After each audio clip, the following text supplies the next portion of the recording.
Hi Tarun. Hi all. Hi, ഇതിൻ്റെ തരുണാണ്. ഞാൻ എൻ്റെ ഒരു പേഴ്സണൽ ലൈഫിൽ സുനാമി എന്ന് പറയുന്നൊരു ടോപ്പിക്കിൽ സുനാമി ഞാൻ എക്സ്പീരിയൻസ് ചെയ്തതെന്ന് വെച്ചാൽ സുനാമിയുടെ കുറച്ച് ആ ഒരു ടൈമിൽ തന്നെ ഞങ്ങൾ ഒരു എർത്ത് ക്വിക്ക് ഉണ്ടായിരുന്നു. +2 പഠിക്കുന്ന ആ സമയമാണെന്ന് തോന്നും. എർത്ത് ക്വിക്ക് ഡേറ്റ് ഞാൻ കറക്റ്റ് ആലോചിച്ചിട്ട് നോക്കിയിട്ട് പറയാം. ആക്ച്വലി 2004 ഡിസംബർ 26-നാണ് സുനാമി എന്ന് പറയുന്ന ഒരു സംഭവം ഉണ്ടായിട്ടുള്ളത്. ഞാൻ ഇതൊന്ന് പോസ് ചെയ്യട്ടെ. അപ്പോൾ തരൂട്ടാ, നോക്ക് അമ്മനെ നോക്ക്. സുനാമി അമ്മ പറഞ്ഞുതരാം. സുനാമി ഉണ്ടായ സമയത്ത് ഞങ്ങൾക്ക് അമ്മയുടെ അച്ഛനുണ്ടല്ലോ, എന്താ മോനെ കട എന്താ പറ്റി? ഓക്കെ, അമ്മയുടെ അച്ഛനുണ്ടല്ലോ തലശ്ശേരി DYSP ആയിരുന്നു. അപ്പോൾ ആ സമയത്ത് അച്ഛന് അവിടെ നിന്ന് വലിയ ബാധിക്കാത്ത ഒരു സ്ഥലമാണ് സുനാമി എന്ന് പറയുന്നത്. പക്ഷെ ഒരു 1 crore നഷ്ടമൊക്കെ വന്നു എന്ന് അച്ഛൻ പറയുന്നുണ്ടായിരുന്നു കേട്ടോ. അപ്പോൾ സുനാമി എന്ന് പറയുന്ന ആ ടൈമിലൊരു ഭൂമി കുലുക്കമുണ്ടായിരുന്നു, എർത്ത് ക്വേക്ക്.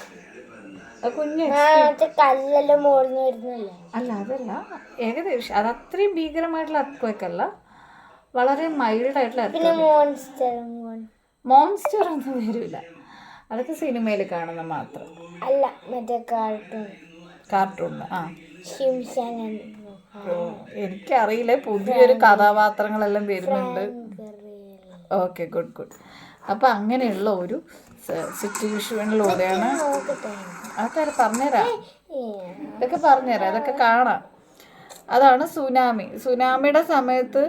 ആ സുനാമി വന്നതിന് ശേഷം എൻ്റെ ഫാമിലിയിൽ നോൺ-വെജ് ഫിഷ് കഴിക്കുന്ന ആൾക്കാർ സ്റ്റോപ്പ് ചെയ്തു. ഫിഷൊക്കെ സ്റ്റോപ്പ് ചെയ്തു. എല്ലാവരെയും ഡെഡ് ബോഡീസിനെ കിട്ടിയിട്ടില്ല. ഇങ്ങനത്തെ ഡെഡ്ലിയസ്റ്റ് ആയിട്ടുള്ള ഇഷ്യൂസൊക്കെ ഉണ്ടായിരുന്ന ഒരു ടൈമായിരുന്നു 2004 ഡിസംബർ എന്ന് പറയുന്നത്. ഡിസംബർ 27-നായിരിക്കും എർത്ത് ക്വേക്ക് ഉണ്ടായത്. ഞാൻ തലശ്ശേരി ആയിരുന്നു. ഞങ്ങളുടെ ആ വീട് ചേറ്റൻകുന്ന് പറയുന്ന സ്ഥലത്തുള്ള ഒരു വീട്, നല്ലൊരു വീടാണ് അത്. ആ വീട്ടിനകത്ത് ഞാൻ പഠിച്ചുകൊണ്ടിരിക്കുന്ന സമയത്ത്, ഞാനും എൻ്റെ അനിയനും അനിയത്തൊക്കെ പഠിച്ചുകൊണ്ടിരിക്കുന്ന സമയത്ത് അമ്മ കിച്ചണിൽ, അച്ഛൻ അവിടെ ഉണ്ടായിരുന്നോ എന്ന് ഡൗട്ടാണ്. അച്ഛൻ ചിലപ്പം ജോലിക്ക് വന്നു. ബാക്കിയുള്ള സമയം ഞാൻ വല്ലാത്തൊരു അനുഭവമായിരുന്നു.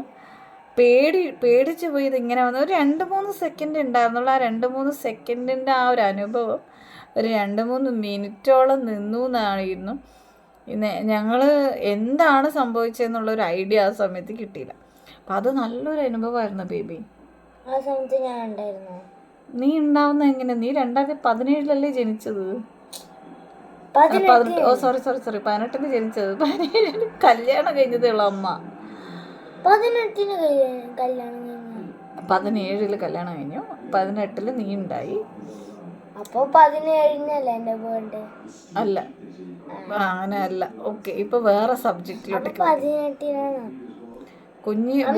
കല്യാണം കഴിച്ചപ്പോ 2017 ഫെബ്രുവരി 23. ഫെബ്രുവരി അല്ല, ഫെബ്രുവരി 23. അപ്പൊ ഞാൻ അടുത്ത സുനാമി, അടുത്ത എന്തെങ്കിലും വിശേഷം ഉണ്ടെങ്കിൽ മറ്റൊരു ദിവസം വരാം. Thank you. ബൈ പറ. ഇനി ഗോവ പോയ വിശേഷം പറയാനുണ്ട് കേട്ടോ.